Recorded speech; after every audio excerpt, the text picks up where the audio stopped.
नमस्कार। मंत्रिमंडल के मेरे सहयोगी, राज्य सरकारों के प्रतिनिधि,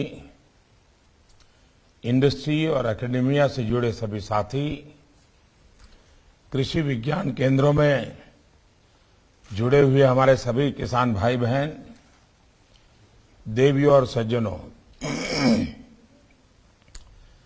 ये सुखद संयोग है कि 3 साल पहले आज ही के दिन पीएम किसान सम्मान निधि की शुरुआत की गई थी। ये योजना आज देश के छोटे किसानों का बहुत बड़ा संबल बनी है। इसके तहत देश के 11 करोड़ किसानों को लगभग 1.25 लाख करोड़ रुपए दिए जा चुके हैं। इस योजना में भी हम स्मार्टनेस का अनुभव कर सकते हैं। सिर्फ एक क्लिक पर 10-12 करोड़ किसानों के बैंक खातों में सीधे पैसे ट्रांसफर होना, ये अपने आप में किसी भी भारतीय को, किसी भी हिंदुस्तानी को गर्व करने वाली बात है। साथियों, बीते 7 सालों में हमने बीज से बाजार तक ऐसे ही अनेक नई व्यवस्थाएं तैयार की हैं, पुरानी व्यवस्थाओं में सुधार किया है। सिर्फ 6 सालों में कृषि बजट कई गुना बढ़ा है। किसानों के लिए कृषि लोन में भी 7 सालों में 2.5 गुना की बढ़ोतरी की गई है। कोरोना के मुश्किल काल में भी स्पेशल ड्राइव चलाकर हमने 3 करोड़ छोटे किसानों को केसीसी की सुविधा से जोड़ा है। इस सुविधा का विस्तार एनिमल हस्बेंड्री, पशुपालन और फिशरीज से जुड़े किसानों के लिए भी किया गया है। माइक्रो इरिगेशन का नेटवर्क जितना सशक्त हो रहा है, उससे भी छोटे किसानों को बहुत मदद मिल रही है। साथियों, इन्हीं सब प्रयासों के चलते हर साल किसान रिकॉर्ड प्रोडक्शन कर रहे हैं और एमएसपी पर भी खरीद के नए रिकॉर्ड बन रहे हैं। ऑर्गेनिक खेती को प्रोत्साहन देने के कारण आज ऑर्गेनिक प्रोडक्ट्स का मार्केट अब 11,000 करोड़ का हो चुका है।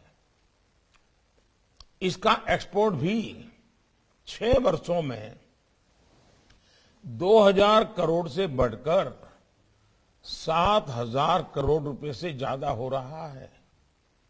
साथियों, इस वर्ष का एग्रीकल्चर बजट बीते सालों के इन्हीं प्रयासों को कंटिन्यू करता है, उनको विस्तार देता है। इस बजट में कृषि को आधुनिक और स्मार्ट बनाने के लिए मुख्य रूप से 7 रास्ते सुझाए गए हैं। पहला, गंगा के दोनों किनारों पर 5 किलोमीटर के दायरे में नेचुरल फार्मिंग को मिशन मोड पर कराने का लक्ष्य है। उसमें हर्बल मेडिसिन पर भी बल दिया जा रहा है, फल फूल पर भी बल दिया जा रहा है। दूसरा, एग्रीकल्चर और हॉर्टिकल्चर में आधुनिक टेक्नोलॉजी किसानों को उपलब्ध कराई जाएगी। तीसरा, खाद्य तेल के इंपोर्ट को कम करने के लिए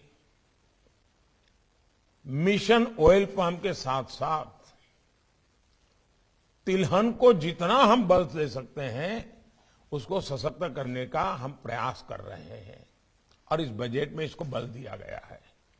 इसके अलावा चौथा लक्ष्य है कि खेती से जुड़े उत्पादों के ट्रांसपोर्टेशन के लिए पीएम गति शक्ति प्लान द्वारा लॉजिस्टिक की नई व्यवस्था बनाई जाएगी। बजट में 5वां समाधान दिया गया है कि एग्री वेस्ट मैनेजमेंट को अधिक ऑर्गेनाइज किया जाएगा। वेस्ट टू एनर्जी के उपायों से किसानों की आय बढ़ाई जाएगी। छठा सॉल्यूशन है कि देश के 1.5 लाख से भी ज्यादा पोस्ट ऑफिस में रेगुलर बैंकों जैसी सुविधाएं मिलेगी ताकि किसानों को परेशानी ना हो। और 7वां ये कि एग्री रिसर्च और एजुकेशन से जुड़े सिलेबस में skill development, human resource development आज के आधुनिक समय के अनुसार बदलाव किया जाएगा। साथियों, आज दुनिया में हेल्थ अवेयरनेस बढ़ रही है, एनवायरमेंट फ्रेंडली लाइफस्टाइल के प्रति जागरूकता बढ़ रही है, ज्यादा से ज्यादा लोग इसकी तरफ आकर्षित हो रहे हैं। इसका मतलब यह है कि इसका मार्केट भी बढ़ रहा है। हम इससे जुड़ी चीजें, जो चीजें हैं जैसे नेचुरल फार्मिंग है, ऑर्गेनिक फार्मिंग है, इसकी मदद से इसके मार्केट को कैप्चर करने की कोशिश कर सकते हैं। नेचुरल फार्मिंग के फायदे जन जन तक पहुंचाने में हमारे कृषि विज्ञान केंद्र और एग्रीकल्चर यूनिवर्सिटीज को पूरी ताकत से जुटना होगा। हमारे केवीकेस एक एक गांव गोद ले सकते हैं। हमारी एग्रीकल्चर यूनिवर्सिटी 100 या 500 किसानों को अगले 1 साल में नेचुरल खेती की तरफ लाने का लक्ष्य रख सकती है। साथियों, आजकल हमारी मिडिल क्लास फैमिलीज में, अपर मिडिल क्लास फैमिलीज में एक और ट्रेंड दिखता है। अक्सर देखने में आता है कि उनके डाइनिंग टेबल पर कई सारी चीजें पहुंच गई हैं। प्रोटीन के नाम पर, कैल्शियम के नाम पर, ऐसे कई प्रोडक्ट्स का डाइनिंग टेबल पर जगह बना रहे हैं। इसमें बहुत सारे प्रोडक्ट विदेश से आ रहे हैं और ये भारतीय टेस्ट के अनुसार भी नहीं होते, जबकि ये सारे प्रोडक्ट्स हमारे भारतीय उत्पादों जो हमारे किसान पैदा करते हैं उसमें सब कुछ है, लेकिन हम सही ढंग से प्रस्तुत नहीं कर पा रहे हैं, उसका मार्केटिंग नहीं कर पा रहे हैं।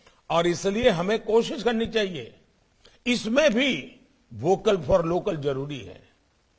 भारतीय अन्न, भारतीय फसलों में भी वो बहुतायत में पाया ही जाता है और ये हमारे टेस्ट का भी होता है। दिक्कत ये है कि हमारे यहां इसकी उतनी जागरूकता नहीं है, काफी लोगों को इसके बारे में पता ही नहीं है। कैसे हम भारतीय अन्न को प्रसारित करें, इस और भी हमें ध्यान देना होगा। हमने देखा है कि कोरोना काल में हमारे यहाँ के मसाले, हल्दी जैसी चीजों का आकर्षण बहुत बढ़ा है। साल 2023 इंटरनेशनल ईयर ऑफ मिलेट्स है। इसमें भी हमारा कॉरपोरेट जगत आगे आए, भारत के मिलेट्स की ब्रांडिंग करे, प्रचार करे, हमारा जो मोटा धन है।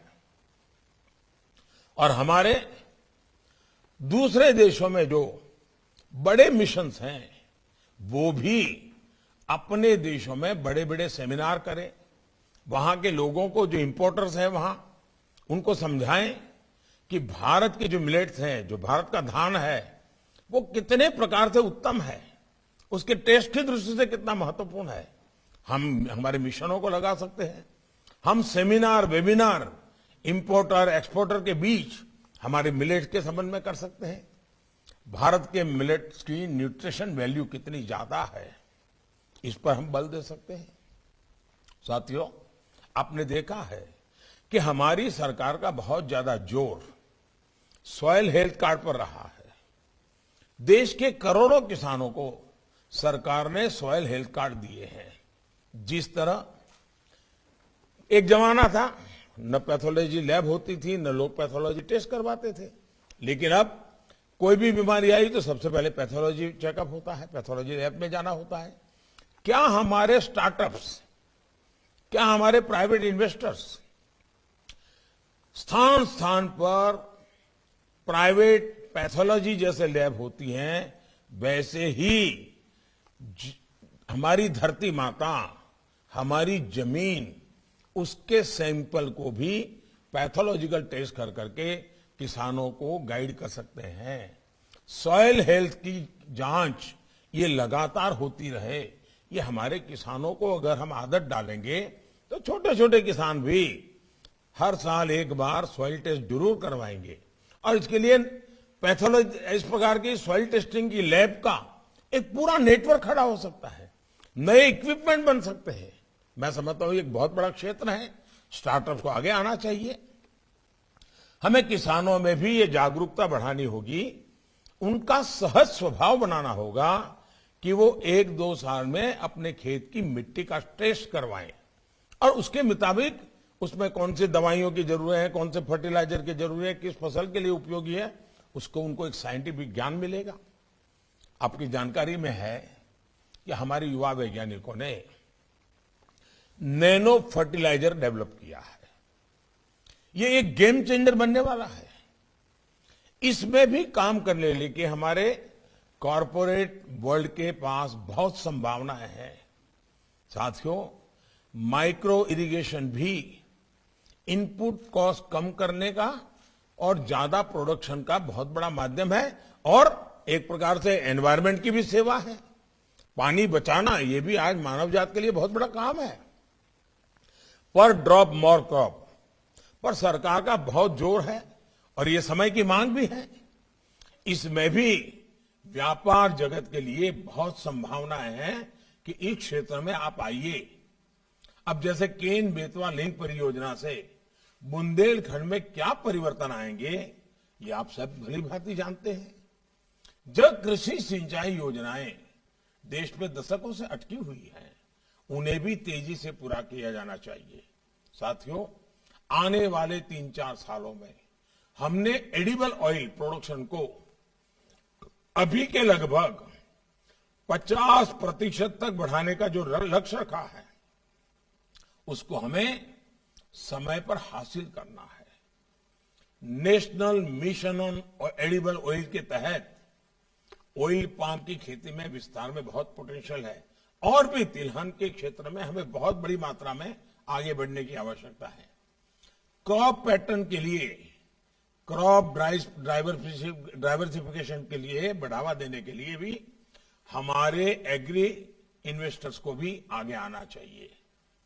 जैसे भारत में किस तरह की मशीनें चाहिए, इस बारे में इंपोर्टर्स को पता होता है। वो जानते हैं कि किस तरह की चीजें चलेगी। इसी तरह से हमारे यहां फसलों की जानकारी होनी चाहिए। जैसे अभी तिलहन और दलहन का ही उदाहरण ले, देश में इसकी बहुत ज्यादा डिमांड है। ऐसे में हमारे कॉरपोरेट वर्ल्ड को इसमें आगे आना चाहिए। ये आपके लिए एक एश्योर्ड मार्केट है, विदेश से लाने की क्या जरूरत है। आप किसानों से पहले से कह सकते हैं कि हम इतना फसल आपसे लेंगे, अब तो इंश्योरेंस की व्यवस्था है, तो इंश्योरेंस के कारण सुरक्षा तो मिल ही रही है। भारत की फूड रिक्वायरमेंट की स्टडी हो और जिन चीजों की आवश्यकता है उसे भारत में ही प्रोड्यूस करने की दिशा में हम सबको मिलकर के काम करना चाहिए। साथियों, आर्टिफिशियल इंटेलिजेंस 21वीं सदी में खेती और खेती से जुड़े ट्रेड को बिल्कुल बदलने वाली है।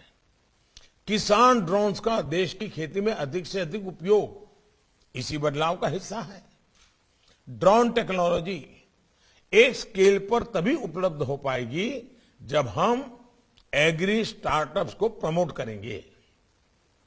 पिछले 3-4 वर्षों में देश में 700 से ज्यादा एग्री स्टार्टअप्स तैयार हुए हैं। साथियों, पोस्ट हार्वेस्ट मैनेजमेंट पर बीते 7 सालों में काफी काम हुआ है। केंद्र सरकार का एक निरंतर प्रयास रहा है कि प्रोसेस फूड का दायरा बढ़े, हमारी क्वालिटी इंटरनेशनल स्टैंडर्ड की हो। इसके लिए किसान संपदा योजना के साथ ही पीएलआई स्कीम महत्वपूर्ण है। इसमें वैल्यू चेन की भी बहुत बड़ी भूमिका है। इसलिए 1 लाख करोड़ रुपए का विशेष एग्रीकल्चर इंफ्रास्ट्रक्चर फंड बनाया गया है। आपने देखा है कि कुछ दिन पहले ही भारत ने यूएई, गल्फ कंट्रीज के साथ, अबू धाबी के साथ कई महत्वपूर्ण समझौते किए हैं। इसमें फूड प्रोसेसिंग में सहयोग बढ़ाने के लिए भी कई अहम फैसले लिए गए हैं। साथियों, एग्री रेसिड्यू, जिसे पराली भी कहते हैं, उसका मैनेजमेंट किया जाना भी उतना ही जरूरी है। इसके लिए इस बजट में कुछ नए उपाय किए गए हैं, जिससे कार्बन एमिशन भी कम होगा और किसानों को इनकम भी होगी। और ये हम सबको, जो वैज्ञानिक या टेक्नोलॉजी के दिमाग के लोग हैं, कृषि जगत का एक भी वेस्ट बर्बाद नहीं होना चाहिए, हर वेस्ट का भी होना चाहिए, हर वेस्ट का वेल्थ में कन्वर्जन होना चाहिए। हमें बारीकी से सोचना चाहिए, इसके लिए नई नई चीजें लानी चाहिए।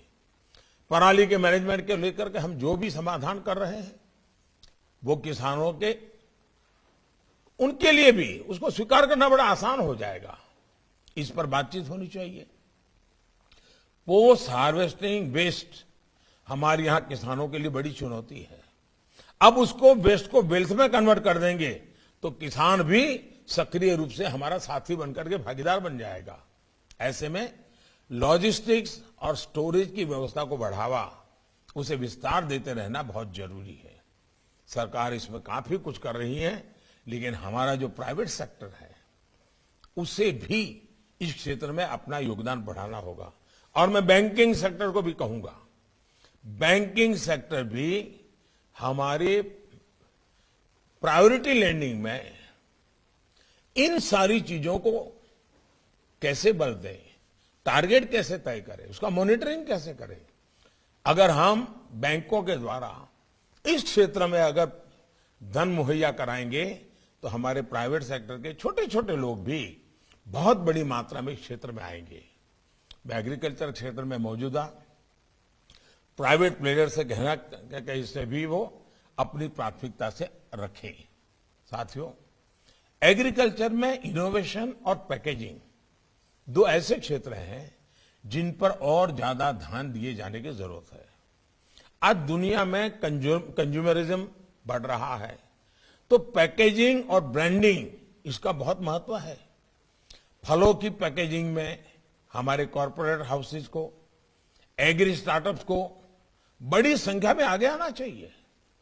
इसमें भी जो एग्री वेस्ट होता है, उससे बेस्ट पैकेजिंग कैसे की जा सकती है, उस और उन्हें ध्यान देना चाहिए। वो इसमें किसानों की मदद करें और इस दिशा में अपनी योजनाएं बनाएं। भारत में फूड प्रोसेसिंग और इथेनॉल में निवेश की बहुत संभावनाएं बन रही हैं। सरकार इथेनॉल की 20% ब्लेंडिंग का लक्ष्य लेकर चल रही है। एश्योर्ड मार्केट है। 2014 से पहले जहां 1-2% इथेनॉल ब्लेंडिंग होती थी, वहीं अब ये 8% आसपास पहुंच चुकी है। इथेनॉल ब्लेंडिंग को बढ़ाने के लिए सरकार काफी इंसेंटिव दे रही है। इस क्षेत्र में भी हमारे व्यापारी जगत आगे आए, हमारे बिजनेस हाउसेस आगे आए। एक विषय नेचुरल जूसेस का भी है। इसकी पैकेजिंग का बहुत महत्व है। ऐसी पैकेजिंग जिससे उस प्रोडक्ट की आयु लंबी हो, वो ज्यादा से ज्यादा दिनों तक चले। इस और भी काम किया जाने की आवश्यकता, क्योंकि हमारे यहां इतनी विविधता वाले फल होते हैं। और भारत में नेचुरल जूसेस, हमारे जो फलों के रस है, बहुत सारे ऑप्शंस अवेलेबल है, बहुत सारी वैरायटीज हैं। हमें बाहर की नकल करने के बजाय भारत में जो नेचुरल जूसेस है, उसे प्रमोट करना चाहिए, पॉपुलर करना चाहिए। साथियों, एक और विषय है कोऑपरेटिव सेक्टर का। भारत का कोऑपरेटिव सेक्टर काफी पुराना है, वाइब्रेंट है। चाहे वो चीनी मिलें हो, खाद कारखाने हो, डेयरी हो, ऋण की व्यवस्था हो, अनाज की खरीद हो, कोऑपरेटिव सेक्टर की भागीदारी बहुत बड़ी है। हमारी सरकार ने इससे जुड़ा नया मंत्रालय भी बनाया है और उसका मूल कारण किसानों की ज्यादा से ज्यादा मदद करने का है। हमारी कोऑपरेटिव में एक वाइब्रेंट बिजनेस एंटिटी बनाने का बहुत स्कोप होता है। आपका लक्ष्य होना चाहिए कि कोऑपरेटिव को एक सफल बिजनेस एंटरप्राइज में कैसे बदलें। साथियों, हमारे जो माइक्रो फाइनेंसिंग इंस्टीट्यूट्स हैं, उनसे भी मेरा आग्रह है कि वो आगे आए और एग्री स्टार्टअप को, फार्म प्रोड्यूस ऑर्गेनाइजेशन, एफपीओस को ज्यादा से ज्यादा आर्थिक मदद करें। हमारे देश के छोटे किसानों का खेती पर होने वाला खर्च कम करने में एक बड़ी भूमिका भी आप सभी निभा सकते हैं। जैसे हमारा छोटा किसान खेती में इस्तेमाल होने वाले आधुनिक उपकरण नहीं खरीद सकता, इसका एक समाधान है, छोटा किसान कहां से लाएगा, और उसको आज लेबरर भी बहुत कम मिलते हैं। ऐसी स्थिति में हम एक नए तरीके से सोच सकते हैं क्या, पूलिंग का। हमारे कॉरपोरेट जगत को ऐसी व्यवस्थाएं बनाने के लिए आगे आना चाहिए जिसमें खेती से जुड़े उपकरणों को किराए पर देने की सुविधा हो। हमारी सरकार किसानों को अन्नदाता के साथ ही ऊर्जादाता बनाने के लिए बड़ा अभियान चला रही है। देश भर के किसानों को सोलर पंप वितरित किए जा रहे हैं। हमारे ज्यादा से ज्यादा किसान खेतों में कैसे सोलर पावर पैदा करें, इस दिशा में भी हमने अपने प्रयास बढ़ाने चाहिए। उसी प्रकार से मेड़ पर पेड़, हमारे जो खेत की सीमा होती है, आज हम टिम्बर इंपोर्ट करते हैं। अगर हम हमारे किसानों को साइंटिफिक तरीके से अपनी मेड़ पर इस प्रकार के टिम्बर के लिए प्रेरित करें तो 10-20 साल के बाद उसकी आय का एक नया साधन वो बन जाएगा। सरकार उसमें कानूनी आवश्यक जो भी बदलाव है वो भी करे। साथियों, किसानों की आय बढ़ाना, खेती का खर्च कम करना, बीज से बाजार तक किसानों को आधुनिक सुविधाएं देना, ये हमारी सरकार की प्राथमिकता है। मुझे विश्वास है आपके सुझावों से सरकार के प्रयासों को और हमारा किसान जो सपने देख करके कुछ करना चाहता है, उन सबको बल मिलेगा। और मुझे विश्वास है कि आज हम कृषि के एक नेक्स्ट जनरेशन पर चर्चा करना चाहते हैं, परंपरागत पद्धतियों से बाहर आने के लिए सोचना चाहते हैं। बजट के लाइट में, बजट में जिन चीजों का प्रावधान किया गया है उसी के लाइट में हम अच्छा कैसे कर सकते हैं। और हमारी आपसे मेरा आग्रह यही है, इस सेमिनार में निकलना चाहिए 1 अप्रैल से ही नया बजट जिस दिन लागू होगा उसी दिन हम चीजों को रोल आउट कर दें, काम शुरू कर दें। अभी हमारे पास पूरा मार्च महीना है, बजट ऑलरेडी संसद में रख दिया गया है, अब वो बजट ही हमारे सामने है। ऐसी स्थिति में हम समय न खराब करते हुए जून जुलाई में हमारा किसान खेती का नया वर्ष प्रारंभ करे, उसके पहले इस मार्च महीने में सारी तैयारी कर लें। अप्रैल में हम किसानों तक चीजों को पहुंचाने का प्लान करें। उसमें हमारा कॉर्पोरेट वर्ल्ड आए, हमारा फाइनेंशियल वर्ल्ड आए, हमारे स्टार्टअप आए, हमारे टेक्नोलॉजी के लोग आए। हम भारत की आवश्यकताओं को, कृषि प्रधान देश है, हमें एक तस्सु भर चीज बाहर से नहीं लानी चाहिए। देश की आवश्यकताओं के अनुसार हमें तैयार करना चाहिए। और मुझे विश्वास है अगर हम हमारे किसानों को, हमारी एग्रीकल्चर यूनिवर्सिटीज को, हमारे एग्रीकल्चर के स्टूडेंट्स को इन सारे कामों के एक प्लेटफॉर्म पर लाकर के आगे बढ़ेंगे तो सच्चे अर्थ में बजट ये सिर्फ आंकड़ों का खेल नहीं रहेगा। बजट जीवन परिवर्तन, कृषि परिवर्तन, ग्राम जीवन परिवर्तन का एक बहुत बड़ा साधन बन सकता है। इसलिए मैं आपसे आग्रह करता हूं कि ये सेमिनार, ये वेबिनार बहुत ही प्रोडक्टिव होना चाहिए, कॉन्क्रीट होना चाहिए, सारे एक्शनेबल पॉइंट के साथ होना चाहिए, और तभी जाकर के हम परिणाम ला सकेंगे। मुझे विश्वास है कि आप सभी इस क्षेत्र से जुड़े देश भर के लोग आज इस वेबिनार से जुड़े हैं। इसके कारण डिपार्टमेंट को भी बहुत ही अच्छा मार्गदर्शन आपकी तरफ से मिलेगा। सीमलेसली चीजों को लागू करने का रास्ता निकलेगा। नमस्कार, मैं हूं मानक गुप्ता। अगर आपको हमारा ये वीडियो पसंद आया हो तो इसे लाइक और शेयर जरूर करें और हां, हमें सब्सक्राइब और फॉलो करना ना भूलें ताकि आप देश और दुनिया की कोई खबर मिस ना करें। तो जुड़े रहिए हमारे साथ और देखते रहिए न्यूज़ 24।